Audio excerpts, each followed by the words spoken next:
Sesi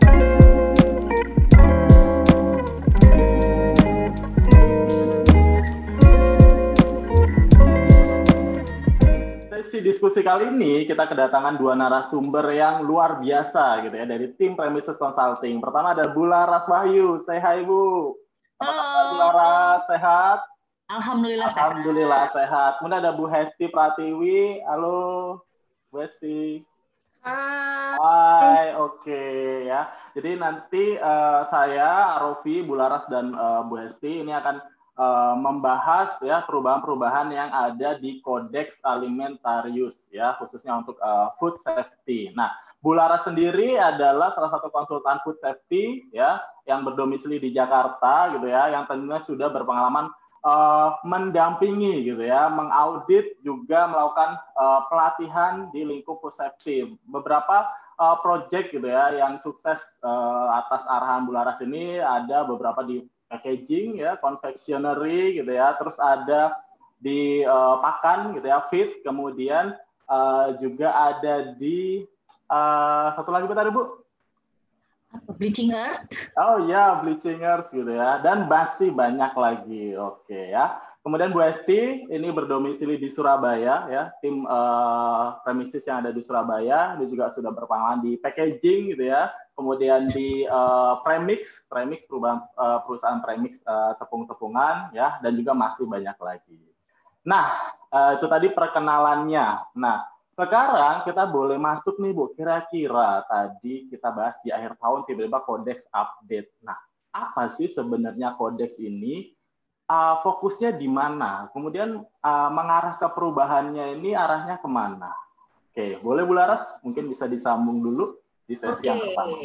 Terima kasih. Jadi sebelum kita membahas nih ya perubahan kodeks gitu ya atau nanti kita harus gimana, kita harus kenalan dulu nih sama kodeks nih. Apa sih kodeks itu gitu? Dari tadi kita ngomongin kodeks, tapi kita masih belum tahu nih. Jadi kodeks ini ya, dia merupakan salah satu badan gitu ya yang mengatur tentang keamanan pangan gitu. Nah, atau mungkin gampangnya ya kalau kita bayangkan di Indonesia ini BPOM-nya gitu ya, BPOM-nya tapi yang punya adalah PBB atau United Nation gitu ya. Jadi ini akan berlaku di seluruh dunia gitu. Jadi PBB Badan Kesehatan Dunia, PBB ya, WHO, dia bekerja sama dengan Badan Pangan Dunia, FAO, membentuk sebuah badan yang mengatur keamanan pangan yang disebut dengan Kodeks Alimentarius ini. Nah, kodeks ini dia memiliki beberapa standar yang mengatur banyak hal yang di industri makanan gitu ya. Nah, salah satu yang diatur yang paling sederhana ya, ini adalah General Principle of Food Hygiene. Jadi ini mengatur tentang dasar-dasar food safety yang berlaku di berbagai jenis industri yang harapannya bisa diimplementasikan di seluruh dunia sehingga semua industri makanan yang ada di seluruh dunia bisa menghasilkan produk makanan yang aman untuk dikonsumsi oleh orang-orangnya. Nah, si General Principle of Food Hygiene ini pertama kali diadaptasi gitu ya dari FSA ya. Dari FSA itu tahun 1969 ya. Tahun 1969 pertama kali diadopsi, kemudian mulai digunakan menjadi standar itu di tahun 1999. Kemudian diperbarui lagi tahun 2003 sehingga itu digunakan sampai sekarang di tahun 2020 ini baru dia diperbarui lagi gitu. Jadi kodeks ini adalah salah satu standar yang paling banyak ya digunakan di industri makanan terkait dengan food hygiene di seluruh dunia gitu Pak Arofi. Oke, luar biasa sekali. Jadi kalau boleh dikatakan, boleh kita anggap, jadi kodeks ini bisa menjadi dasarnya nggak untuk food safety? Karena kan tadi yang menerbitkan PBB melalui WHO, kemudian FAO juga gitu ya. Apakah ini sebenarnya menjadi basic dari standar-standar yang sudah mulai berkembang sampai sekarang? Jadi dari kodeks, apakah langsung muncul digunakan di ISO, kemudian digunakan juga di FSSC? Apakah seperti itu, Bu Laras? Nah, kodeks ini memang dia adalah salah satu regulasi ya, salah satu standar yang bisa kita jadikan acuan gitu. Standar keamanan, sistem keamanan pangan yang lebih besar gitu ya, dia mulai mengimplementasikan, salah satu yang harus diimplementasikan itu adalah GMP gitu ya. Nah, salah satu acuan GMP yang paling umum digunakan ini si kodeks ini yang dasar prinsip. Tadi sudah dijelaskan masalah kodeks ini kalau yang menerbitkan adalah dari PBB melalui WHO, FAO, kemudian menjadi salah satu dasar kalau kita mau menerapkan sistem keamanan pangan. Nah, sebenarnya kontennya apa saja, Bu Laras? Dalamnya ini apa saja sih yang dibahas? Food hygiene principle-nya? Oke. Nah, karena si kodeks ini kan dia punya banyak sekali standar gitu ya, yang mengatur berbagai masalah gitu ya terkait dengan keamanan pangan gitu. Nah, yang hari ini akan kita bahas adalah salah satu yang paling dasar nih, yang pasti akan diimplementasikan di berbagai jenis industri yang bergerak di bidang makanan gitu ya. Nah, oke, yang hari ini akan kita bahas ini adalah Codex Alimentarius tentang General Principle of Food Hygiene. Tadi kan sempat ya kita membahas bahwa standar ini diadopsi dari FSA di tahun 1969, kemudian diamandemen di tahun 1999, dan sudah mengalami revisi beberapa kali nih. Yang selama ini kita gunakan itu adalah yang di tahun 2003 hingga saat ini yang berlaku adalah yang tahun 2020, baru saja ada revisi yang terbaru. Nah, di dalam standar ini mengatur berbagai aktivitas untuk menjamin, untuk memastikan bahwa semua operasional yang berjalan di food industry ya, atau industri pangan ini aman gitu, menghasilkan produk-produk yang aman untuk dikonsumsi oleh manusia. Nah, aturan-aturan yang diatur di sini itu lengkap sekali, mulai dari GMP-nya ya, atau Good Manufacturing Practices, atau yang kalau yang hari gini gitu ya, kalau anak muda masa kini bilangnya PRP gitu ya, Prerequisite Program gitu ya, tentang bangunan, tentang personal hygiene, tentang manusianya gitu ya, tentang personal behavior, kemudian juga diatur juga bagaimana sih cara kita menghasilkan makanan yang aman di proses produksinya, atau yang biasa lebih kita kenal dengan HACCP. Nah, semua itu diatur di dalam dokumen ini, begitu Pak. Oke, terima kasih Bu Laras. Jadi di sini Sobat FSQ gitu ya, jadi kalau yang sudah menerapkan sistem keamanan pangan di perusahaannya, atau bahkan sudah sertifikasi gitu ya, di sampai level yang diakui oleh GFSI, tentunya sudah tidak asing sebenarnya dengan kodeks ini gitu ya. Tapi di sini penekanannya adalah kita membahas di versi revisi yang 2020 gitu ya. Nanti perubahannya apa saja. Nah, ngomong-ngomong soal usernya atau pengguna dari kodeks ini, Bu Esti mungkin bisa sharing sebenarnya siapa saja atau badan usaha mana saja sih yang bisa menerapkan kodeks atau bisa menggunakan guidelines dari kodeks Alimentarius atau Food Hygiene Principle ini. Boleh sharing Bu Esti? Oke, terima kasih atas pertanyaannya. Untuk yang jenis-jenis industri yang bisa menerapkan atau bisa mengadopsi atau bisa mengimplementasikan dari standar ini, itu sebenarnya adalah seluruh organisasi yang bergerak di rantai pangan ya. Jadi mulai dari produsen-produsen makanan primer, kemudian produsen-produsen di manufaktur ya, sampai di bagian logistik, kemudian retail ya, warehousing gitu ya, itu bisa menerapkan apapun yang ada di standar ini gitu. Sama sih prinsipnya dengan ruang lingkup dari sistem manajemen keamanan pangan pada umumnya ya, di ISO 22000, di FSSC gitu ya. Ruang lingkupnya sama, jadi organisasi-organisasi yang berada di rantai pangan utama maupun rantai pangan pendukung itu bisa menerapkan standar keamanan pangan yang baik. Berarti kalau Sobat FSQ yang di luar sana yang sudah merasa industri saya ini ada di rantai pangan atau tidak ya, saya berkaitan nggak sih untuk menjaga rantai makanan ini tetap aman gitu ya. Kalau tadi disebutkan kalau taunya pabrik makanan berarti cuma mengolah gitu ya produk akhir sambil dikonsumsi. Oh tentunya bukan, tapi kalau bicara rantai makanan yang sudah dijelaskan kata Bu Esti mulai dari produksi primer gitu. Kalau bahasa produksi primer, apa sih produksi primer? Nah, nanti di standar ini juga akan dibahas gitu ya. Jadi mulai dari pemanenan gitu ya sampai penggunaan bahan-bahan tambahan, bahan-bahan kimia, ada pupuk, kemudian ada packaging juga, supporting semua di rantai makanan, itu bisa menggunakan guidance ini ya untuk menjaga food safety atau jaminan keamanan pangannya. Nah, itu di rantai makannya Bu Esti. Kalau misalkan dari segi besarnya industri gitu ya, kalau di Indonesia ini kan sangat luas, sangat beragam, mulai industri yang kecil, menengah, UMKM, sampai yang menggunakan teknologi tinggi multinasional. Nah, apakah mereka juga bisa untuk industri dari level yang kecil sampai yang besar ini menggunakan kodeks yang akan kita bahas ini? Oke, sebetulnya bisa-bisa saja ya, dari mulai industri yang lingkupnya kecil sampai ke yang besar. Tapi untuk beberapa industri yang mungkin levelnya multinasional ya, itu kan ada guidance tersendiri ya dari GFSI yang mensyaratkan mereka harus pakai FSSC. Jadi kalau misalnya sudah memang memakai FSSC dan standar keamanan pangannya mereka itu kan lebih tinggi. Jadi secara otomatis ya standar ini sudah diimplementasikan gitu, karena dari sisi isinya pun gitu ya, dari sisi isinya persyaratan yang ada di GFSI atau yang ada di FSSC itu lebih ketat daripada yang ada di standar ini di kodeks. Oke. Bagaimana dengan yang UMKM? Kan kita banyak juga ini di Indonesia. Bagaimana untuk penerapannya? Apakah bisa gitu?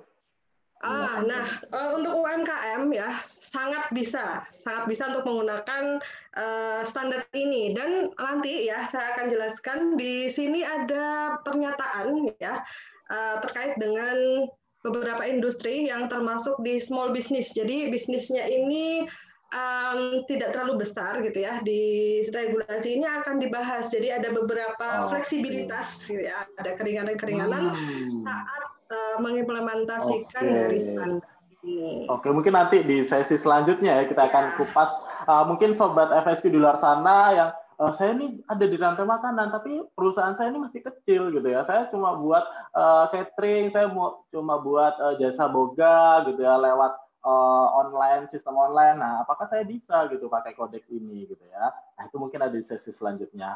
Nah, di pertanyaan selanjutnya, setelah kita tahu ruang lingkupnya, mungkin kita akan bahas sebenarnya apa sih keperluan atau urgensi apa tiba-tiba kodeks ini melakukan revisi gitu ya. Bu Laras mungkin bisa kita diskusi apa alasan perubahan di tahun 2020 ini.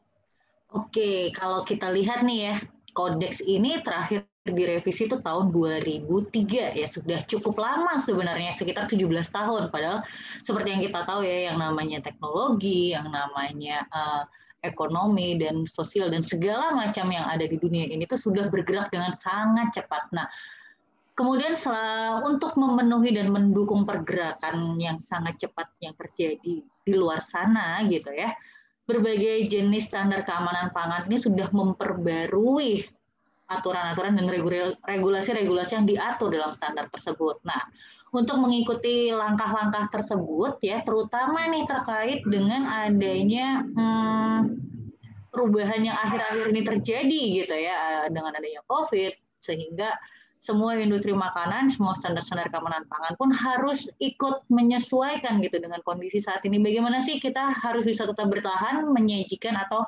memfasilitasi produk-produk makanan yang aman. Oleh sebab itu, kenapa akhirnya kodeks kita akan membuat standar, memperbarui gitu ya standar-standar sesuai dengan relevansi dengan yang ada di dunia makanan, industri makanan ya lebih tepatnya saat ini. Seperti itu, Pak. Oke, jadi memang karena alasan utamanya mengikuti gitu ya tren sistem keamanan pangan yang ada sekarang gitu ya, dan mengingat karena ada dampak dari pandemi COVID-19 ini yang impact-nya ke sektor industri makanan. Oke. Kalau bicara detail perubahannya, kira-kira core rangka perubahan atau poin-poin perubahannya apa saja sih? Mungkin bisa di-sharingkan oleh Bu Esti ya. Apa sih Bu yang berubah dari versi yang lama gitu ya dan di versi yang terbaru revisi 2020 ini? Oke, saya mulai dengan share screen ya. Oke, saya mulai dengan share screen. Oke, jadi detail perubahannya ya, perubahan secara garis besarnya itu yang pertama ini adalah ya yang paling mencolok lah istilahnya dari standar CAC tahun 2003 ya, terakhir revisi dengan standar yang terbaru yaitu di CXC tahun 2020 ya. Yang pertama adalah seperti yang sudah dijelaskan tadi oleh Bu Laras, oleh Pak Arofi gitu ya, perubahan ini kan mengikuti tren juga ya, mengikuti tren dari beberapa regulasi food safety ya yang lainnya. Jadi di kodeks sendiri gitu ya, yang dulunya itu tidak membahas terkait komitmen manajemen ya, tiba-tiba di tahun 2020 ya di sini juga dijelaskan terkait pentingnya gitu ya komitmen manajemen di dalam sistem keamanan pangan gitu ya. Jadi di sini arah dari sistem manajemen keamanan pangan sendiri itu dibahas di sini. Jadi bagaimana tugas manajemen puncak gitu ya sebagai pengawas serta orang yang memastikan bahwa sistem manajemen keamanan pangan ini sudah ya diimplementasikan secara efektif, kemudian dia juga harus mampu menjadi pemimpin gitu ya yang mampu membawa seluruh personel di dalam sistem manajemen keamanan pangan untuk sama-sama ya mengimplementasikan sistem keamanan pangan untuk mendapatkan output ya berupa produk yang aman gitu ya. Kemudian memelihara bagaimana sistem keamanan pangan ini berjalan, menyediakan sumber daya dan lain sebagainya. Nah, itu perubahan mencolok yang pertama ya. Kemudian yang kedua, flexibility for small and less developed for business. Oh, ini yang kita bahas tadi ya, terkait small enterprise ya, atau kalau di kita bahasanya UMKM ya, usaha jadi, mikro, kecil, dan menengah.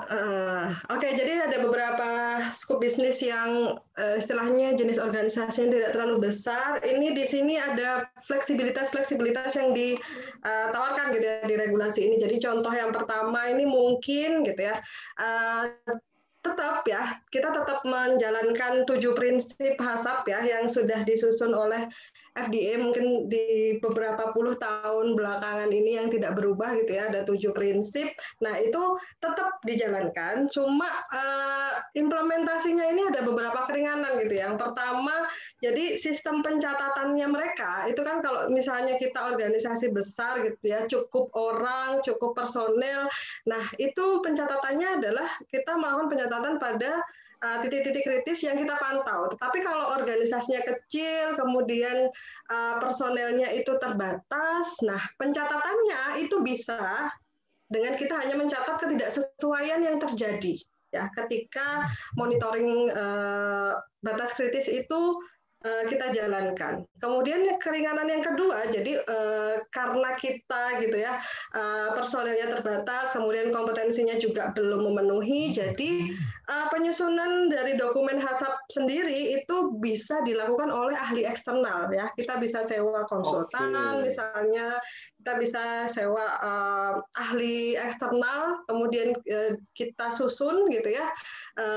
Bagaimana 7 prinsip ini kita bisa jalankan di organisasi kita. Nah, kemudian dari dokumen yang sudah disusun itu, kemudian nanti ahli eksternal ini akan bertugas untuk melakukan sosialisasi kepada personel yang ada di sana. Kemudian di sana akan seperti biasa, jadi melakukan pencatatan, melakukan verifikasi, melakukan validasi sesuai dengan permintaan dari ahli eksternal tersebut. Oke, jadi kurang lebih seperti itu ya, sangat cukup detail sekali ya Bu Esti ya untuk salah satu aspek flexibility dari usaha kecil atau mikro atau menengah gitu. Pertanyaan selanjutnya, ini masih ada ya berarti highlight-nya masih ada. Oke, masih lanjut. Boleh kita lanjutkan. 7 ya, ini masih nomor kedua. Kemudian nomor ketiga ini terkait dengan alergen ya.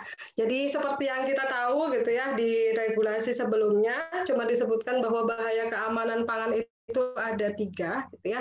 Ada bahaya biologi ya terkait mikroorganisme, kemudian kimia ini terkait logam berat, pestisida, residu-residu sanitizer. Nah, di regulasi yang dulu itu kita belum ada pembahasan terkait alergen. Nah, kalau di regulasi yang sekarang ini sudah ada omongan gitu ya terkait alergen ya, bahaya alergen harus diidentifikasi, kemudian harus dilakukan pengendalian atau manajemen alergen. Nah, alergen cross kontak ya, yang sebelumnya belum ada di definisi, kalau yang sekarang di definisi sudah mulai muncul ya alergen cross kontak.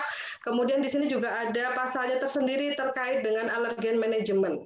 Oke, Sobat FSQ ya. Jadi tadi Bu Hesti sudah sempat bahas highlights-nya gitu ya. Ada komitmen manajemen, kemudian flexibility dari small business. Nah, terus ada apa lagi Bu highlights-nya? Oke, bisa di-share lagi? Kita lanjutkan. Alergen, ya. Ini share screen saya masih kan ya.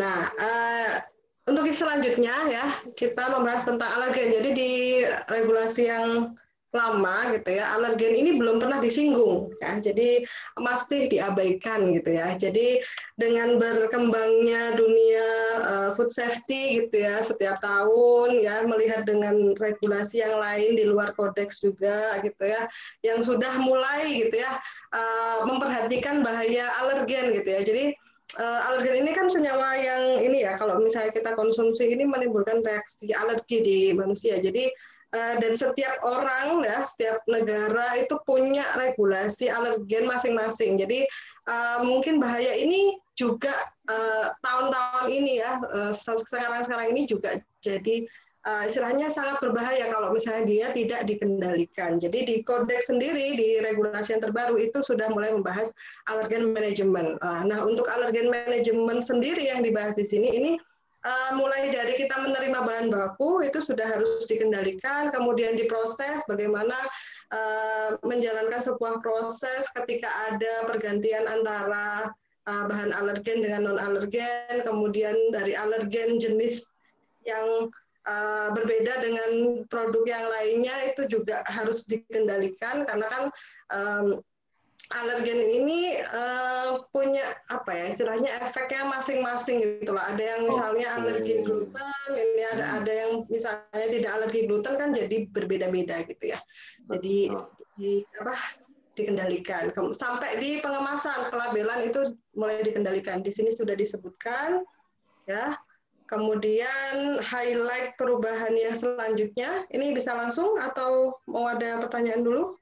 Oke, jadi di alergen ini yang versi sebelumnya gitu adalah belum pernah diangkat isunya, tapi dengan versi di 2020 dari kodeks ini sudah mulai meningkatkan awareness-nya gitu ya, bahwa alergen ini salah satu bahaya yang harus dikendalikan gitu ya Bu Esti ya.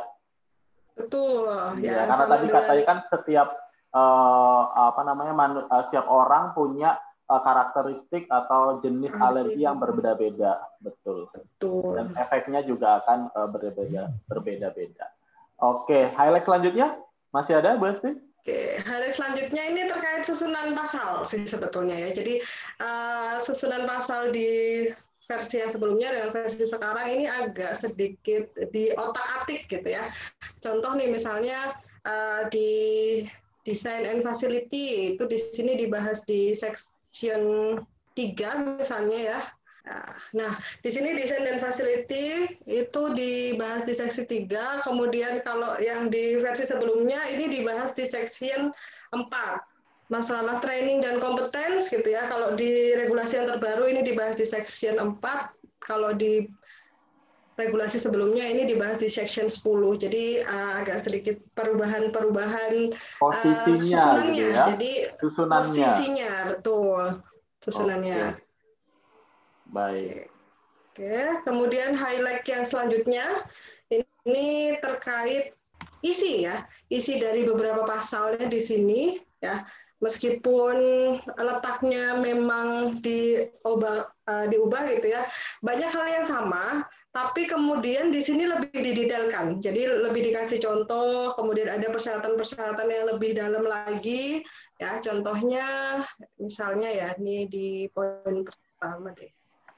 Di bagian lokasi ya, di bagian lokasi itu di persyaratan yang lama itu dia belum membahas terkait adanya bangunan atau mesin yang sifatnya sementara. Ya, jadi temporary atau mobile establishment yang sifatnya sementara itu di sini mulai dibahas. Ya. Kalau dia lama jadi memang lebih detail ya. Jadi lebih detail di pasal setiap persyaratan tentunya ya, ada perubahannya gitu ya. Selain itu, apa ada lagi perubahan major atau perubahan besarnya di kodeks yang baru versi 2020 ini? Oke, di sini ada lagi terkait prinsip 3. Ya, jadi prinsip 3H CCP, betul? Prinsip 3H CCP. Jadi untuk penentuan batas kritis, ya, kalau di yang lama itu tidak terstatement jelas harus divalidasi, ya. Kalau di sini, ya, batas kritisnya yang sudah ditentukan ini harus divalidasi, ya, untuk membuktikan bahwasanya batas kritis yang sudah kita tetapkan berdasarkan pertimbangan-pertimbangan ilmiah ini memang dirasa cukup gitu ya untuk mengendalikan bahaya sampai ke titik yang dapat diterima. Tuh, kalau di yang lama itu memang tidak disebutkan adanya persyaratan untuk memvalidasi batas kritis. Oke, jadi detail lagi adalah di prinsip 3 ya Bu Esti ya. Jadi kalau sebelumnya kita tidak ada persyaratan kata-kata statement harus dibuktikan, divalidasi bahwa limit yang kita tetapkan ini sudah mampu belum untuk menghasilkan produk yang aman, tapi sekarang sudah ada muncul kata-kata validasi. Atau akan membuat mencari bukti gitu ya, dapat tidak limit ini kalau tercapai berarti produknya aman. Oke. Selanjutnya ada lagi? Sobat FSQ masih penasaran kan apa saja, ada lagi nggak detail-detailnya gitu ya? Oke, sebetulnya di regulasi sebelumnya kan kita tahu ada penggunaan decision tree ya, decision tree HACCP untuk menentukan CCP. Ya. Di regulasi yang lama kan ada lampirannya kan, annex-nya itu ada decision tree terlihat jelas di sana. Nah, kalau di sini ini kita untuk mendetermine critical control point di prinsip 2, di sini ada pernyataan gitu ya. Ini masih bisa pakai decision tree atau bisa menggunakan pendekatan lainnya, tapi dengan mempertimbangkan beberapa hal di bawah ini. Tuh. Oke, decision tree kan setahu saya ini kan sampai sekarang masih digunakan gitu ya untuk menentukan apakah signifikan hazard itu nanti jadi CCP atau bukan CCP. Tapi sekarang boleh digunakan dan boleh tidak menggunakan pertimbangan lain. Seperti itu mungkin? Ya, betul seperti itu Pak Rofi. Okay. Jadi di sini sudah disebutkan jelas gitu ya. Jadi untuk mengidentifikasi yang namanya critical control point itu masih bisa menggunakan decision tree atau bisa melakukan pendekatan lainnya gitu ya. Jadi, tapi di sini masih ada persyaratan lagi nih, kalau misalnya pakai pendekatan lainnya harus mempertimbangkan hal-hal yang ada di regulasi ini. Contohnya kayak misalnya jika di langkah ini misalnya di sini tidak bisa dilakukan pengendalian bahaya signifikan gitu, berarti di langkah ini bukan CCP. Kemudian kalau misalnya ada pengendalian bahaya signifikan yang sifatnya kombinasi ya, yang sifatnya kombinasi berarti di langkah ini dan langkah selanjutnya itu ada penentuan CCP seperti itu. Jadi masih mempertimbangkan hal-hal yang ada di sini. Oke, mungkin nanti detailnya bisa dipelajari lagi atau bisa dipandu ya sama Bu Hesti nih untuk sesi-sesi selanjutnya. Oke, nah tadi beberapa highlight, apa masih ada lagi nih highlightnya? Sudah? Itu dulu. Jadi untuk detailnya mungkin nanti kita akan adakan semacam public training gitu ya. Jadi jangan lewatkan sesi yang lebih detail dan pastinya lebih menarik lagi dari kita. Oke, itu tadi penjelasan highlights dari Bu Hesti. Jadi kita sudah tahu di sesi highlights ini ternyata banyak juga gitu ya, banyak juga perubahannya gitu, banyak juga hal-hal yang diangkat yang baru di versi Kodeks 2020. Nah, kita sebagai perusahaan yang ada di rantai makanan, gitu ya, apa langkah selanjutnya? Next step-nya apa Bu Laras kira-kira? Kita harus ngapain nih? Oke, nah jadi hari ini kan kita tahu ya bahwa ada kodeks, ada aturan dasar gitu yang harus diimplementasikan untuk penjaminan keamanan pangan, kemudian bahwa kodeks tersebut juga sudah diperbarui gitu ya. Nah, ada apa yang harus kita lakukan gitu ya. Nah, ini ada untuk dua golongan ya. Yang pertama adalah untuk industri-industri makanan yang belum pernah mengimplementasikan food safety system gitu ya. Nah, untuk industri-industri yang memang belum pernah mengimplementasikan food safety system, nah inilah saatnya gitu ya kita mulai mengimplementasikan food safety management system gitu. Dengan kita mengimplementasikan food safety management system gitu ya, yang pertama kita bisa menjamin nih keamanan pangan untuk para konsumen kita gitu, sehingga nggak ada lagi nih komplain-komplain yang aduh sakit perut, aduh nemuin kecoa nih, aduh nemuin kaki kecoa gitu ya, kan sering banget tuh, atau aduh aku nemuin jepretan jangan belanja di situ karena di situ nggak bersih gitu. Nah, dengan kita mengimplementasikan kodeks yang for food hygiene ini gitu ya, kita bisa mengeliminasi potensi-potensi bahaya tersebut. Nah, untuk industri-industri makanan yang sudah mengimplementasikan kodeks sebelumnya baik dengan HACCP maupun dengan ISO 22000 gitu ya, menggunakan HACCP sebagai acuan untuk PRP-nya, berarti kita harus lihat-lihat lagi nih, wah apa ya yang berubah gitu. Berarti kita harus belajar lagi, kita diskusi lagi gitu apa saja yang berubah.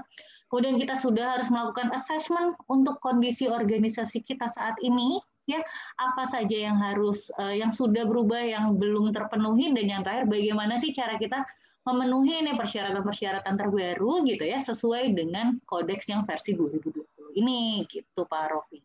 Oke, terima kasih Bu Laras. Jadi pada intinya gitu ya, kita akan perdalam lagi gitu ya, dari industri makanan harus siap gitu ya, harus siap menerapkan kodeks yang versi 2020. Betul sekali. Oke. Caranya gimana Bu kalau mau memperdalam ilmunya di kodeks? Kita harus ikut training, harus ikut apa? Oke.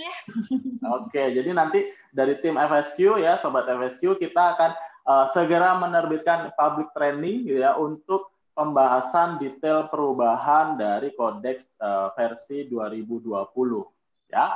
Nah, itu tadi highlights yang sudah kami paparkan ya, kita diskusi bersama ya untuk Sobat FSQ. Jadi segera persiapkan tim gitu ya yang nanti akan diikutkan gitu ya dalam sesi yang lebih detail dalam training kodeks revisi 2020. Nah, kalau kita bisa simpulkan, jadi highlights-nya ini pertama ada di komitmen manajemen yang mulai diangkat ya, isu terkait bagaimana sih kalau manajemen ini punya komitmen keseriusannya gitu ya untuk mengimplementasikan, menghasilkan produk yang aman. Kemudian yang kedua adanya flexibility dalam perusahaan yang masih small gitu ya, masih kecil, UMKM gitu ya. Ada flexibility di situ ya. Kemudian yang ketiga terkait isu alergen ya belakangan ini yang menjadi salah satu bahaya yang cukup serius dan perlu dikendalikan. Kemudian highlights-nya ada di perubahan struktur ya, struktur standar, kemudian detail dari masing-masing persyaratan ya. Salah satunya tadi diangkat terkait decision tree gitu ya, yang boleh digunakan dan boleh tidak digunakan, artinya menggunakan pendekatan yang lain ya, yang mana selama ini kan kita tahunya kalau mau CCP ya berarti masuk significant hazard, masuk ke decision tree gitu ya. Terus terkait detail-detail yang lainnya nanti Sobat FSQ bisa ikut di training sesi kita yang membahas materi khusus kodeks versi 2020. Oke, nah itu penjelasan highlights ya untuk kodeks versi 2020. Jangan lupa ditunggu untuk jadwal public training yang segera akan kita rilis, dan jangan lupa untuk mengirimkan perwakilan-perwakilan dari timnya untuk mendapatkan ilmu yang lebih mendalam lagi. Oke, nah satu lagi tadi sudah sempat di share screen gitu ya oleh Bu Laras terkait kodeksnya. Nah kodeksnya ini sebagai informasi juga bisa di-download gitu ya secara gratis dari website dari kodeksnya gitu ya. Jadi kalau nanti mau tidak sabar mau baca-baca dulu sebelum training bisa gitu ya dengan gratis bisa di-download. Kemudian selain itu kita juga ada event yang terbaru terkait webinar gitu ya. Karena tidak hanya kodeks yang sudah upgrade ke 2020, FSSC ya, di mana tahun 2019 ada versi 5 gitu ya. Di 2020 FSSC menerbitkan standar yang update lagi, yaitu versi 5.1. Nah, nanti dari tim FSQ, Premises Consulting, akan membuat webinar yang akan membahas highlights perubahan dari FSSC versi 5.1. Oke, Sobat FSQ, untuk sesi highlights kodeks ini akan saya tutup. Terima kasih atas perhatiannya, terima kasih sudah menonton. Sampai ketemu lagi di sesi selanjutnya. Kita boleh tutup dengan salam ya Bu Laras.